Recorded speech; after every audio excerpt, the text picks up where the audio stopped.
Zoo Miami's Ron Magill has traveled far and wide to see exotic animals, but recently he traveled 90 miles from the coast of the United States to visit Cuba, the land where his father was born. Ron shared with me pictures of his very personal trip and his impressions of the Havana Zoo. My father was born in Cuba, and I just had this yearning to see the land where my father was born. Ron Magill took a long-awaited trip to Cuba in early April. He spent 6 days on the island, getting to know people, ordinary people he ran into on the street, and seeing places his Cuban-born father, who died 24 years ago, always talked about. This was a very personal trip for you, wasn't it? It's one of the best decisions I ever made. I wanted to see what, if anything, Cuba had to do with who my father was.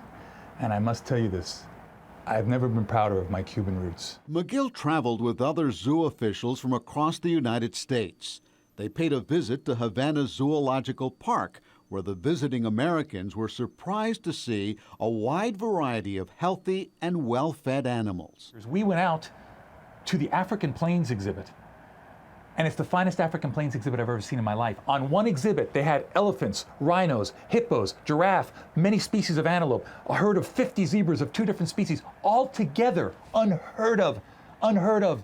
Don't you think it's possible that the Cubans staged this to impress you so you can come back and tell us how wonderful the Havana Zoo is? Absolutely.